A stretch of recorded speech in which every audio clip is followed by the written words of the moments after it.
കണ്ണൂർ ജില്ലയിൽ വാവലിപ്പുഴ എന്ന വാങ്മൈ പുഴയുടെ അക്കരയും ഇക്കരയുമായി രണ്ടു ക്ഷേത്രങ്ങളുണ്ട്. അക്കര കൊട്ടിയൂർ, ഇക്കര കൊട്ടിയൂർ എന്നീ രണ്ടു ക്ഷേത്രങ്ങൾ. അതിൽ ഇക്കര കൊട്ടിയൂർ നാലമ്പലവും ശ്രീകോവിലുമൊക്കെയുള്ള ക്ഷേത്രമാണ്. എന്നാൽ അക്കര കൊട്ടിയൂർ തികച്ചും വ്യത്യസ്തമായ ഒന്നാണ്. സ്വയംഭൂവായ ശിവലിംഗമുള്ള ക്ഷേത്രം. വർഷത്തിൽ വെറും 28 ദിവസം മാത്രം മനുഷ്യർ പൂജ ചെയ്യുന്ന ക്ഷേത്രം. ബാക്കിയുള്ള ദിവസം മുഴുവൻ അഷ്ടബന്ധം വെച്ച് മൂടി മണ്ണിട്ട് ഭൂമിക്കുള്ളിൽ കഴിയുന്ന ശിവലിംഗമാണ് അവിടെ. ഈ ദിവസങ്ങളിൽ ഇവിടെ ദേവപൂജയാണ് എന്നാണ് സങ്കല്പം. കേദാർനാഥ ക്ഷേത്രത്തിലും ഇങ്ങനെയൊരു സങ്കല്പമുണ്ട്. അവിടെ 6 മാസം മനുഷ്യരും ബാക്കി 6 മാസം ദേവതകളുമാണ് പൂജ ചെയ്യുന്നത് എന്നാണ് സങ്കല്പം. ജഗദ്ഗുരു ആദിശങ്കരാചാര്യർ കൊട്ടിയൂരിൽ വന്നപ്പോൾ അക്കര കൊട്ടിയൂരിൽ പോകാൻ തയ്യാറായില്ലത്രേ. അക്കര കൊട്ടിയൂരിലെ കല്ലുകളിലും മരങ്ങളിലും മണ്ണിലുമൊക്കെ ശിവസാന്നിധ്യം കണ്ടതുകൊണ്ട് അദ്ദേഹം അങ്ങോട്ടേക്ക് കാൽ വയ്ക്കാൻ തയ്യാറായില്ല. ചവിട്ടുന്നിടത്തൊക്കെ ശിവലിംഗമാണ് എന്നാണ് അദ്ദേഹം പറഞ്ഞത്. എന്ന് പറയുമ്പോൾ മനസ്സിലാകും എന്തുമാത്രം പുണ്യസ്ഥലമാണ് അത് എന്ന്. വാങ്മൈ പുഴയുടെ ഇക്കര നിന്ന് പെരുമാളെ എന്ന് പ്രാർത്ഥിക്കുകയായിരുന്നു ആ മഹാത്മാവ് ചെയ്തത്. പണ്ടുകാലത്ത് കൊട്ടിയൂരെന്ന പേര് പോലും ഉച്ചരിക്കാറില്ലായിരുന്നു അത്രേ. അത്ര ബഹുമാനത്തോടെ തൊഴാൻ പോവുക എന്ന് മാത്രമാണ് പറഞ്ഞിരുന്നത്. ശിവലിംഗം സ്ഥിതി ചെയ്യുന്ന തറയ്ക്ക് മണിത്തറ എന്നാണ് പറയുക.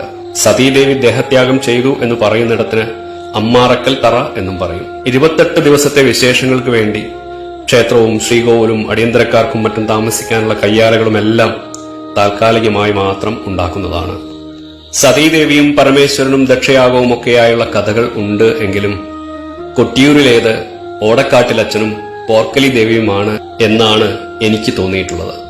കിഴക്ക് പെരുമാൾ, തൃച്ചരക്കുന്നത്ത് പെരുമാൾ എന്നിങ്ങനെയൊക്കെ തെയ്യങ്ങളിലും മറ്റും വാമൊഴിയിൽ വിളിക്കാറുണ്ട് കൊട്ടിയൂർ പെരുമാളിനെ. വടക്കുംകാവിലപ്പൻ, വടക്കീശ്വരൻ എന്നും ചിലയിടത്ത് പറയപ്പെടുന്നു. 5 പെരുമാക്കന്മാരിൽ ഒരാൾ. പയ്യന്നൂർ പെരുമാൾ, തൃച്ചമ്പലത്ത് പെരുമാൾ, കൊട്ടിയൂർ പെരുമാൾ, തിരുവങ്ങാട്ട് പെരുമാൾ, തിരുനെല്ലി പെരുമാൾ എന്നിങ്ങനെയാണ് 5 പെരുമാൾക്കന്മാർ. ദക്ഷയാഗ സങ്കല്പങ്ങളൊക്കെ പിന്നീട് വന്നതാകാം ഒരുപക്ഷെ. എന്നാലും അതൊരു യാഗഭൂമി തന്നെയായിരിക്കണം. അഗ്നി മുറിയാതെ നൂറ്റാണ്ടുകൾ യാഗം നടത്തിയ സ്ഥലമാണ് എന്നും പറയുന്നു പഴമക്കാർ. ശ്രീ പോർക്കലി ദേവിയുടെ ആരൂഢ സ്ഥാനമാണ് കൊട്ടിയൂരിലേത് എന്നും വിശ്വസിക്കുന്നവരുണ്ട്. തൃച്ചെറുകുന്നത്ത് പെരുമാളും തൃച്ചെറുകുന്നത്ത് ശ്രീപോർക്കലിയും മുമ്പേ എന്ന് കൊട്ടിയൂരിനെ വിശേഷിപ്പിച്ചുകൊണ്ട് തെയ്യങ്ങൾ പറയാറും പാടാറുമുണ്ട്. വാളച്ചന്മാർ കൊണ്ടുവരുന്ന വാളും മുതിരേരിയിലെ വീരഭദ്രസ്വാമിയുടെ വാളും അതിന്റെ പൂജകളുമൊക്കെ കാണുമ്പോൾ കേരളത്തിലെ പരമ്പരാഗത രീതിയിലുള്ള രുരുജിത് സമ്പ്രദായവുമായി ബന്ധമുള്ളതായും തോന്നും ചിലപ്പോൾ. ഒരിക്കൽ കൃഷി ചെയ്യുന്നതിനിടയിൽ മുതിരേരിയിൽ വെച്ച് ഒരു വാൾ കിട്ടി. എടുക്കാൻ നോക്കിയപ്പോ അത് സ്വയം നീങ്ങി ഇന്നത്തെ ക്ഷേത്രമുള്ളിടത്തേക്ക് പോയി നിന്നു അത്രേ. അവിടെ സതീദേവി സിംഹത്തിന്റെ മുതുകിൽ കയറി പോകുന്നതായി അവിടെയുള്ളവർക്ക് ദർശനവും ഉണ്ടായി. അങ്ങനെയാണ് ആ സ്ഥലത്തിന് മുതിരേരി എന്ന പേര് വന്നത്. ആ മുതിരേരിയിലുള്ള ക്ഷേത്രത്തിൽ നിന്നും ദേവീ ചൈതന്യമുള്ള വീരഭദ്രന്റെ വാൾ എഴുന്നള്ളിക്കുന്നതോടെയാണ് അക്കര കൊട്ടിയൂരിൽ ഉത്സവം ആരംഭിക്കുന്നത്. അപ്പോൾ ഒരു സംശയം വരാം, ദേവിയെയാണോ കൊട്ടിയൂരിൽ ആരാധിക്കുന്നത്? പരമേശ്വരനെ അല്ലേ? കൊട്ടിയൂരിലും മറ്റു കാവുകളിലെ പോലെ തന്നെ പ്രാധാന്യം അമ്മയ്ക്കുമുണ്ട്. ആന എഴുന്നള്ളിപ്പ് നടക്കുമ്പോൾ പോലും മുന്നിൽ നടക്കുന്നത് അമ്മയാണ്. പിന്നിലെ പെരുമാൾ നടക്കുന്നുള്ളൂ. കിഴക്കേതരിക്ക് പള്ളിമാടം കെട്ടി പള്ളി ശ്രീപീഠം അച്ഛനും ശ്രീപോർക്കലിക്കുമിടയ്ക്ക് അടക്കം ചെയ്തു എന്നാണ് ചെമ്പോലകളിൽ പറയുന്നത്. കാലങ്ങളോളം ആരും ശ്രദ്ധിക്കാതെ കിടന്ന ഈ യാഗഭൂമിയെ കണ്ടെത്തിയത് കുറിച്യന്മാരാണ്. ആയുധത്തിന് മൂർച്ച കൂട്ടാൻ കല്ലിൽ അണച്ചപ്പോ ആ കല്ലിൽ നിന്നും രക്തപ്രവാഹം ഉണ്ടായത്രേ. ആദ്യം നെയ്യുകൊണ്ടും പിന്നീട് ഇളനീർ കൊണ്ടും അഭിഷേകം ചെയ്തപ്പോ രക്തപ്രവാഹം നിന്നു. അങ്ങനെയാണ് കൊട്ടിയൂരിൽ നെയ്യാട്ടവും ഇളനീരാട്ടവും ഒക്കെ ഉണ്ടായത്. 32 ജാതിയിൽപ്പെട്ട സ്ഥാനീയരുണ്ട് കൊട്ടിയൂരിൽ. അതിൽ തന്നെ ഓരോ ജാതിക്കും 2 അവകാശികളുമുണ്ട്. 2 തന്ത്രിമാർ, 2 മേൽശാന്തിമാർ, നെയ്യാടാൻ കോലത്തുനാട് നിന്നും കടത്തനാട്ടിൽ നിന്നും അവകാശികൾ. അങ്ങനെ ഓരോ സമുദായവും അവരുടെ ജീവിത രീതിയുമായി ബന്ധപ്പെട്ട ചുമതലകളാണ് വഹിച്ചിരുന്നത്. 1 മാസത്തോളം നീണ്ടു നിൽക്കുന്ന കഠിന വ്രതമെടുത്താണ് സ്ഥാനീയക്കാർ അവരുടെ അവകാശങ്ങൾ നിറവേറ്റുന്നത്. പുറംനാട്ടുകര സ്വരൂപം, അതായത് പാട്ടസ്വരൂപം അമ്പത്തരികാതം നാട്ടിൽ 32 കുലങ്ങളാണ് ഉണ്ടായിരുന്നത്. അങ്ങനെയുള്ള 32 കുലങ്ങൾക്കും കൊട്ടിയൂരിൽ അവകാശമുണ്ട്. 32 കുലത്തിന്റെ കുടിയിരിപ്പിനും എന്നാണ് പട്ടോലയിൽ പറയുന്നത്. അങ്ങനെ 32 കുലത്തിൽ നിന്നും 2 വീതം ആൾക്കാർ. അതാണ് 64 എന്ന സംഖ്യയിലെത്തുന്നത്. 32, 64 എന്നതൊക്കെ താന്ത്രികവുമായി ബന്ധപ്പെട്ട സംഖ്യകളാണ്. അങ്ങനെയുള്ള 64 സമുദായക്കാർ സ്ഥാനീയക്കാരായി. അല്ലാതെ മതം അനുസരിച്ചല്ല അവിടുത്തെ അവകാശങ്ങൾ. ഇന്ന് ചിലർ അവകാശം ഉണ്ടാക്കാൻ പറയുന്നത് പോലെ മതമനുസരിച്ചുള്ള ഒരവകാശവും കൊട്ടിയൂരിലില്ല തന്നെ. രണ്ടു തരത്തിലുള്ള ബണ്ടുകളാണ് വാവലിപ്പുഴയിൽ കെട്ടുന്നത്. ഒന്ന് പടിഞ്ഞാറ് ഭാഗത്തുള്ള ബണ്ട്, ഇതിലൂടെയാണ് ബലിബിംബങ്ങളും വാളുമൊക്കെ കടന്നുപോകുന്നത്. മറ്റൊന്ന് മന്നഞ്ചേരിയിലെ മേൽഭാഗത്തെ ബണ്ട്. താഴെയുള്ള ബണ്ട് മനുഷ്യങ്ങളും മേലെയുള്ള ബണ്ട് ഒറ്റപ്പിലാന്റെ നേതൃത്വത്തിലുമാണ് കെട്ടുന്നത്. ഒറ്റപ്പിലാൻ കുറിച്യനാണ്. മനുഷ്യങ്ങൾ എന്ന് പറഞ്ഞാൽ വാര്യരും നമ്പീശനും ഉൾപ്പെട്ട സമുദായങ്ങൾ. നൂറ്റാണ്ടുകളായിട്ട് ഇങ്ങനെയാണ് നടന്നു വരുന്നത്. നീരെഴുന്നള്ളത്തിന്റെ സമയത്ത് ബണ്ട് കെട്ടിയോ വെള്ളം തിരിച്ചുവിട്ടോ എന്നൊക്കെ ഒറ്റപ്പിലാനോടാണ് സമുദായി ചോദിക്കുന്നത്. അല്ലാതെ മറ്റൊരാൾക്കും അവകാശമുള്ളതായി പട്ടോലകളിൽ പറഞ്ഞിട്ടില്ല. പ്രാക്കുളം, നീരെഴുന്നള്ളത്ത്, വാളെഴുന്നള്ളത്ത്, ഓടയും തീയും എഴുന്നള്ളത്ത്, നെയ്യാട്ടം, ഭണ്ഡാരം എഴുന്നള്ളത്ത്, കുടവരവ്, ഇളനീരാട്ടം, കലംവരവ്, ആലിംഗന പുഷ്പാഞ്ജലി, അങ്ങനെ വിവിധങ്ങളായ വിശേഷങ്ങളായ അനേകം ചടങ്ങുകളുണ്ട് കൊട്ടിയൂരിൽ. എല്ലാം ആത്മീയതയുടെ ഉന്നതമായ ഭാവങ്ങളിൽ നടക്കുന്നവ.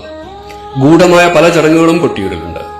അത്തരം വ്യത്യസ്തമായ ചടങ്ങുകളിൽ ചിലതിൽ നിന്ന് പൊതുജനങ്ങളെയും മറ്റു ചിലതിൽ സ്ത്രീകളെയും ആനകളെയും വരെ മാറ്റി നിർത്തുന്നു. കൊശവ സമുദായത്തിന്റെ കലംവരവ് എന്നത് വളരെ ഭയം ജനിപ്പിക്കുന്ന ഒന്നാണ്. രാത്രിയിലാണ് വരവ്. വിളക്കുകളും വെളിച്ചങ്ങളും ഇല്ലാതെ ആർത്തട്ടഹസിച്ചുകൊണ്ട് നഗ്നരായിട്ടാണ് അവർ കലവുമായി വരുന്നത്. ആ കലം കൊണ്ടാണ് അക്കരെ കൊട്ടിയൂരിലെ ഉത്സവത്തിന് ശേഷം അഷ്ടബന്ധമിട്ട് ശിവലിംഗം മൂടിവെക്കുന്നത്. അടുത്ത വർഷം ഉത്സവത്തിനായി നാളി തുറക്കുന്നതുവരെ. മുൻകാലങ്ങളിൽ ഇളനീരാട്ടത്തിന് വരുമ്പോ കൊടുങ്ങല്ലൂരിലെ പോലെ തന്നെ അശ്ലീലം കലർന്ന പാട്ടുകൾ പാടാറുണ്ടായിരുന്നത്രേ. ഇന്നത്തെ ഭാഷയിൽ അശ്ലീലമായി തോന്നാം എങ്കിലും ഓരോ വാക്കിനും വലിയ അർത്ഥങ്ങളും സങ്കല്പങ്ങളുമാണ് ഉള്ളത് എന്നാണ് അറിവുള്ളവർ പറഞ്ഞു കേട്ടത്. കൊട്ടിയൂരിലെ മറ്റൊരു പ്രത്യേകതയാണ് ഓടപ്പൂവ്. അതിവിശേഷമുള്ളവ. ഓട തല്ലിയുണ്ടാക്കുന്ന ഒരു ഭംഗിയുള്ള വസ്തു. വെളുത്ത മുടി പോലെ തോന്നിക്കുന്നത് കൊണ്ടാകാം അതിന് ഭൃഗുമഹർഷിയുടെ താടിയുമായുള്ള കഥകളുണ്ടായത്. എന്തായാലും ഭൃഗുമഹർഷിയുടെ താടി പറിച്ചെടുത്താണ് ഓടപ്പൂവ് ഉണ്ടാക്കിയത് എന്ന കഥ സന്തോഷമുണ്ടാക്കുന്നതല്ല. അങ്ങനെ ഒരു വിശ്വാസം ഹിന്ദു ആചാരങ്ങളിൽ ഉണ്ടാകാനും സാധ്യതയില്ല. കൊട്ടിയൂർ പെരുമാളിനെ ഓടക്കാട്ടിലച്ചൻ എന്നാണ് കുറിച്യർ ഉൾപ്പെടെയുള്ളവർ വിശേഷിപ്പിക്കാറ്. അങ്ങനെ വരുമ്പോ ഓടപ്പൂ തീർച്ചയായും പ്രസാദം തന്നെ. മാത്രമല്ല അതിന് ശിവലിംഗത്തിന്റെ ആകൃതിയുമാണ്. ശിവലിംഗത്തിന്റെ ആകൃതിയിലുള്ള ഓട കൊണ്ടുണ്ടാക്കിയ പൂവ് എന്ന് പറഞ്ഞാൽ ഓടക്കാട്ടിലച്ചന്റെ സങ്കല്പം തന്നെ.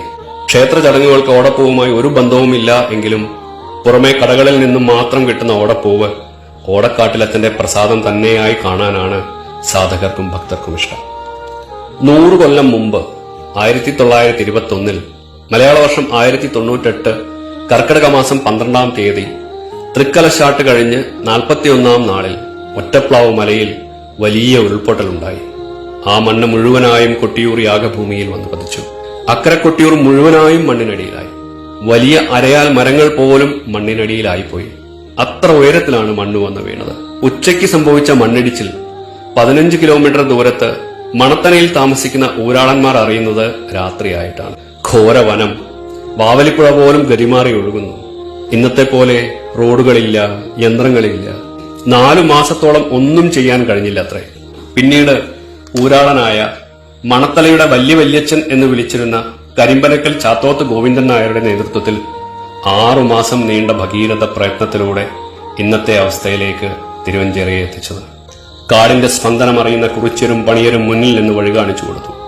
കോലത്ത് നാട്ടിലെയും കടത്തനാട്ടിലെയും ഒരുപാട് ഭക്തർ കൂടെ ചേർന്നു. വലിയ വട്ടളപാത്രങ്ങൾ തോണികളായി. കുറെ മണ്ണ് മാറ്റിയപ്പോൾ യാഗഭൂമിയിലെ അരയാലിന്റെ ഉച്ചിത്തല കാണാൻ പറ്റി. അങ്ങനെ പ്രവർത്തനങ്ങൾ മുന്നോട്ടു പോയി. പെട്ടെന്നൊരു ദിവസം ഒറ്റപ്പിലാ മലയിൽ നിന്ന് ഒരു കുറിച്യൻ നെഗൽ കൂടി വെളിച്ചപ്പെട്ട് ഉറഞ്ഞോടി വന്നു. അമ്പുകുത്തി മണിത്തലയുടെ സ്ഥാനം കാണിച്ചു കൊടുത്തു അത്രേ. കൂറ്റൻ കുന്നിന്റെ വലുപ്പത്തിലുള്ള ഒരു പാറയ്ക്കടിയിലായിരുന്നു ആ സ്ഥാനം. വിശ്രമമില്ലാതെ മാസങ്ങൾ നീണ്ട പ്രയത്നത്തിനൊടുവിൽ സ്വയംഭൂശില കണ്ടെത്താനായി. എന്റെ കുട്ടിക്കാലത്തെ നല്ല ഓർമ്മകൾ കൂടിയാണ് കൊട്ടിയൂർ ക്ഷേത്ര ദർശനം. നെയ്യമൃത മഠത്തിലെ പാനകവെള്ളം, അച്ഛന്റെയും അമ്മയുടെയും ഏട്ടന്റെയും അനിയന്റെയും ഒക്കെ കൂടെ കാടിന്റെ ഉള്ളിലൂടെയുള്ള ചെറിയ റോഡിലൂടെയുള്ള യാത്ര, പ്രത്യേകിച്ചും മഴയത്തുള്ള യാത്ര, ഒരു വല്ലാത്ത ഗൃഹാതുരത്വം നൽകുന്ന ഓർമ്മകളാണിത്. ചില മരങ്ങളിൽ നിറയെ മിന്നാമിനുങ്ങി മിന്നി നിൽക്കുന്നത് ദൂരത്തു നിന്ന് തന്നെ കാണാം.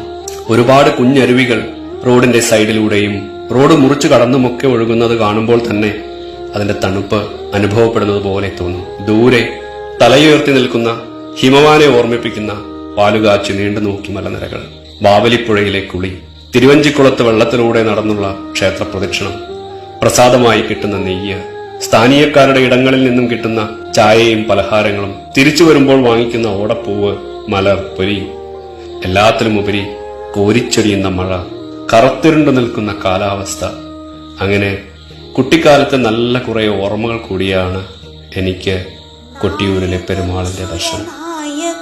ഓം നമഃ ശിവായ. ശിവശങ്കരം നാഗഹാര വിഭൂഷിത നടരാജരാജകലേവരം ഭാലലോചനമീശ്വര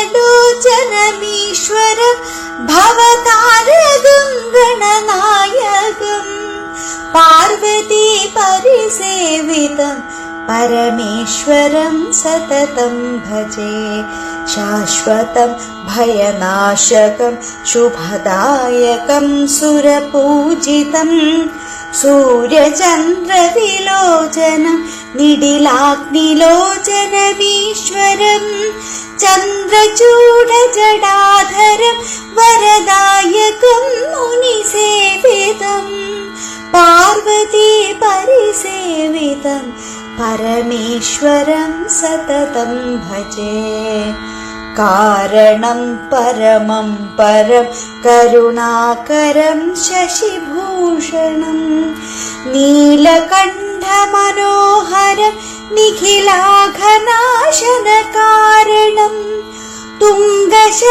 തുംഗശൈലനിവാസിനം ഹിമശൈലതുംഗവിരാജിതം പാർവതി പരിസേവിതം പരമേശ്വരം സതതം ഭജേ പഞ്ചഭൂതവിധായകം